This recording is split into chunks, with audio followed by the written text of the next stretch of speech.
Shalom Bapak Ibu Saudara.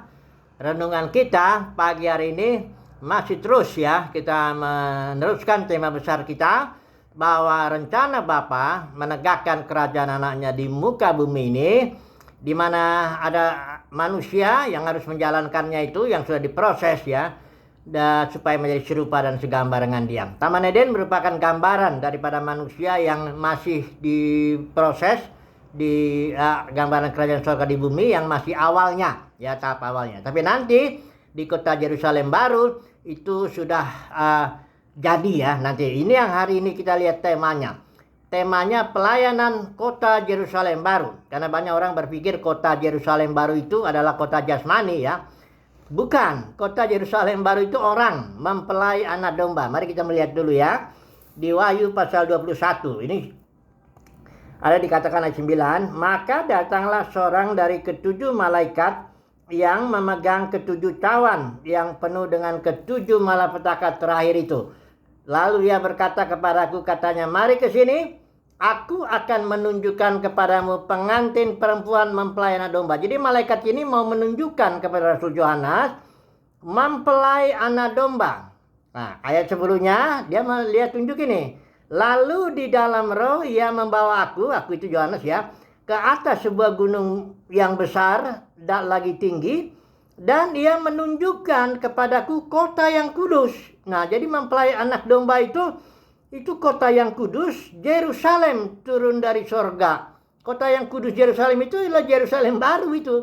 Nah, jadi mempelai anak domba itu adalah kota Yerusalem baru.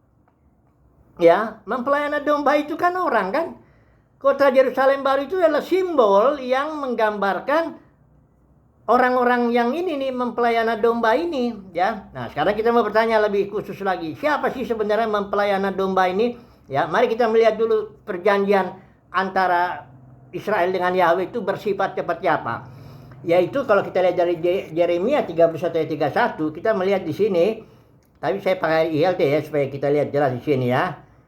Yang terhadap bagian bawahnya disebut, yang terhadap perjanjianku ini mereka telah melanggarnya walaupun aku telah menjadi suami bagi mereka. Jadi hubungan antara Yahweh dengan Israel bersifat, hubungan perjanjiannya ya, bersifat seperti suami dengan istri ya. Makanya ini kalau Israel itu sebenarnya seluruh bangsa Israel itu mempelai daripada Yesus itu, Kristus itu ya, anak domba. Yaitu seluruh bangsa Israel, karena hubungannya seperti suami dengan istri ya. Tetapi kita juga sebagai bapak, kalau kita perjanjian baru itu bapak dengan anak. Kita mewarisi, kita ambil bagian dalam warisan orang Israel juga ya.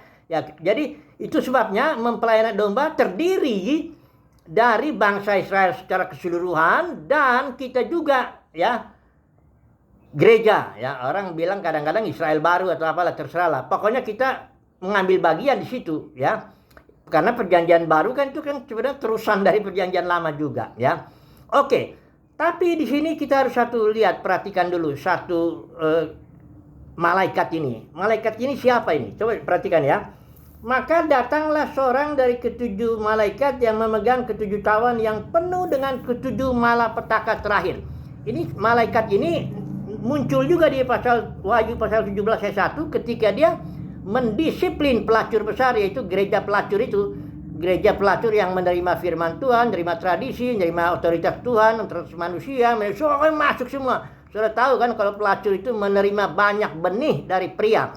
Kalau nanti ada perempuan di Wahyu pasal 12 itu dia seperti perawan, dia hanya menerima satu benih saja ya, dan melahirkan putra-putra Elohim. Tapi ini gereja pelacur ini yang gereja yang menerima semuanya, terima, tampung kayak asbak, rokok apapun masuk ke situ ya.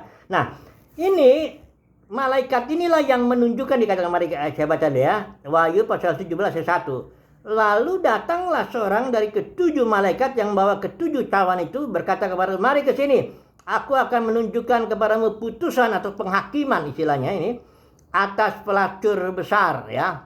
Jadi malaikat ini kita tahu ya, bagan zaman itu. Setelah zaman ini ada zaman kerajaan 1000 tahun yang sudah kita pelajari kemarin, bahwa ketika Tuhan datang yang kedua kali itu, dia akan dengan gereja pemenang, bukan dengan gereja pelacur. Dia akan menegakkan kerajaannya di muka bumi ini. Karena gereja pemenang itu gereja yang di Wahyu pasal 12 itu yang perempuan perawan atau perempuan yang murni, ya, yang suaminya semua satu gitu, yang melahirkan putra-putra Elohim. Nah, perempuan inilah yang melahirkan putra-putra Elohim itu. Jadi ketika Tuhan datang yang kedua kali, ditampilkanlah kerajaan surga di bumi bersama dengan gereja yang murni itu, ya, bukan gereja pelacur yang terima semua firman, mau firman, ya firman Tuhan, otoritasnya otoritas Tuhan, otoritas manusia juga. Nimrod kita udah belajar itu ya, Katolik, Protestan tuh ada Nimrodnya tuh, ya. Nah, itulah gereja pelacur itu yang dimaksud. Ya itu nggak ikut ambil bagian. Ya, makanya di situ di pasal 18 ayat 4 itu ada perintah. Ayo umatku keluar dari paranya, keluar dari gereja pelacur itu, karena penghakimannya akan dahsyat nanti, ya. Tapi kalau mau bertahan di situ ya karena di situ ada uang, ada jabatan, ada hormat manusia, ya kan? Nah, makanya banyak umat Tuhan tidak mau keluar dari situ. Karena gue nikmatin di sini nggak apa-apa kok, Tuhan berkati saya dan semuanya. Biarinlah itu ya. Kalau emang nggak itu kan karena kasih karunia juga ya. Nah, tapi ketika Tuhan datang itu yang kedua kali itu biasa disebut dan mendirikan kerajaan 1000 tahun, dia hanya bekerja dengan tim gereja, katakanlah gereja murni ya, gereja perawan lah begitu ya, seperti begitu ya. Yang bukan gereja pasal 17 ini, Wahyu 17 gereja pelacur, bukan. Di sini ada dua gereja yang dibilang nih. Ada gereja pasal 12 itu gereja yang murni yang melahirkan putra-putra Elohim. Ada gereja yang di pasal 17 ini dengan 18 ini gereja pelacur yang justru pada kedatangan Tuhan yang kedua dia akan dihakimi. Ini malaikat ini yang bilang, lihat ini penghakiman atas putusan atas pelacur besar itu ya, Babel ya. Karena kenapa Babel itu? Karena kota itu dibangun oleh Nimrod, ada otoritas manusia di situ. Jadi Katolik, Protestan itu ada tuh otoritas Nimrod, ya, para pemimpin yang punya otoritas yang bisa mengatur segalanya, bahkan mungkin asetnya juga milik dia dan sebagainya. Enggak, itu nggak akan ditampilkan di akhir zaman itu, belum. Tapi di dalam mempelai anak domba di sini, orang malaikatnya malaikat dia juga itu yang satu dari ketujuh malaikat yang nunjukin penghakiman atas pelacur besar itu, dia juga yang nunjukin kepada Rasul Yohanes. Sekarang kutunjukkan ya mempelai anak domba. Artinya mempelai anak domba ini bukan saja seluruh bangsa Israel. Jadi ada tiga lah kalau saya bilang ya. Seluruh bangsa Israel. Yang kedua itu adalah gereja pemenang yang di Wahyu pasal 12 dia sudah muncul, yang sudah tampil duluan di gereja di kerajaan 1000 tahun. Kemudian satu lagi sisa ini hasil disiplin daripada ini gereja yang pelacur tadi udah dibentuk jadi mempelai anak domba juga.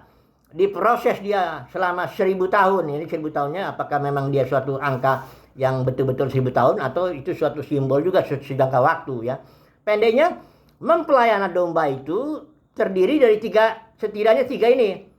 Seluruh bangsa Israel, kemudian gereja pemenang dan gereja pelacur yang sudah diproses ya selama 1000 tahun. Nah itu tuh, gabunglah dia ini. Itulah mempelai anak domba yang disimbolkan kota Yerusalem baru. Masih ada bangsa-bangsa lagi yang lain. Nah makanya kita mau lihat sekarang pelayanannya apa? Pelayanan si mempelai anak domba ini, kota Yerusalem. Nah mari kita lihat. Yang pertama ya, pelayanannya. Daun ini, saya loncat-loncat aja ya. Pertama daun, di tengah-tengahnya itu ada pohon kehidupan. Daun-daunnya dikatakan ya ayat 22 ayat 2 ya. Daun-daun pohon itu dipakai untuk menyembuhkan bangsa-bangsa. Jadi bangsa-bangsa itu masih ada pelayanan kesembuhan. Daun-daunnya itu simbol yang menjadi kesembuhan bagi bangsa-bangsa. Kemudian mempelai anak domba ini juga menawarkan air kehidupan. Wahyu pasal 22 ayat 17. Roh dan pengantin perempuan itu berkata, marilah. Barang siapa yang mendengarnya, hendaklah ia berkata, marilah. Barang siapa yang haus, hendaklah ia datang. Dan barang siapa yang mau, hendaklah ia mengambil air kehidupan dengan cuma-cuma. Jadi ini mempelai pengantin perempuan dan roh itu berkata kepada bangsa-bangsa, ayo mari, ini ada air hidup gratis ya, berikan juga. Jadi pelayanan penginjilan, pelayanan pemberian air hidup masih terus berlangsung di zaman langit dan bumi baru ini ya.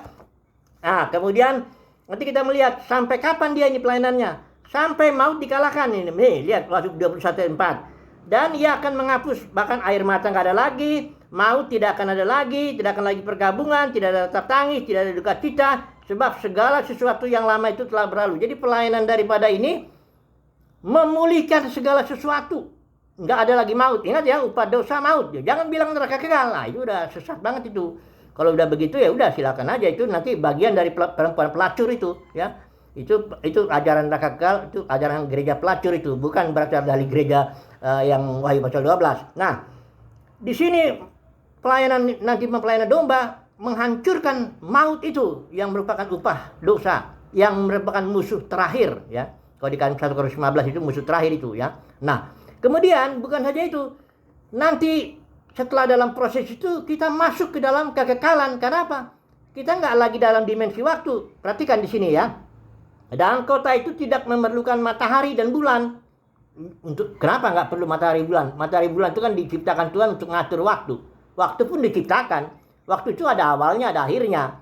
Nanti di sini pelayanan ini membuat ya udah habis, kalau udah selesai nggak ada lagi waktu. Kita masuk ke dalam alam kekekalan, barulah kita tahu di situ itu dimensinya Elohim. Sekarang kita mah belum tahu apa-apa tentang alam kekekalan, ya. Oke lah. Jadi inilah ministrinya yang luar biasa itu, ya.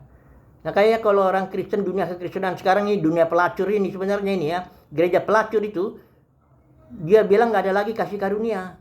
Setelah Tuhan sudah datang, ya sudah, sebagian dilempar ke sorga nun jauh di sana, sebagian dilempar ke neraka selama-lamanya. Nah itu karena dia nggak terima, karena gereja pelacur itu terima firman Tuhan. Alkitab ini bilang firman Tuhan, tapi dia terima juga itu ajaran Agustinus itu, doktrin neraka kekal, terus ini sama Calvin, terus ini sama sekarang itu, ya. Terima juga tradisi. Kalau Katolik itu otoritas tuh, apakah otoritas Paus? Wah, kalau udah Paus ngomong, udah nggak bisa lagi dibantah. Itu otoritasnya, itu wakil Tuhan tuh, apa katanya penerus Petrus itu. Petrus mah. Jadi ini kesimpulannya udah langsung aja lah. Kesimpulannya semoga saudara dan saya menjadi bagian dari gereja pemenang. Karena gereja pemenang itu pun kasih karunia. Itu kasih karunia. Kita akan melayani terus nanti. Di zaman kerajaan 1000 tahun, di zaman langit dan bumi baru itu, mempelainan domba itu kita terus melayani. Sampai maut dikalahkan musuh terakhir itu. Bapa menjadi semua dalam semua. Itu dia. Luar biasa kan? Bukannya kita dilempar ke sorga nun jauh di sana, nyanyi-nyanyi aja kerjanya nggak karu-karuan. Apa sih? Tapi anehnya kok dipercaya lagi yang begitu-begitu dongeng konyol itu ya. Semoga lah saudara saya mendapat kasih karunia lah ya. Untuk kita memahami, untuk dipanggil, tapi juga dipilih ya. Dan menjadi setia, dan kita menantikan kedatangan Tuhan untuk ditampilkan dengan tubuh kemuliaan, tubuh kebangkitan, untuk melayani dalam kerajaan 1000 tahun, dan terus akhirnya dalam jangan lagi dan berterus sampai maut dikalahkan. Haleluya, amin.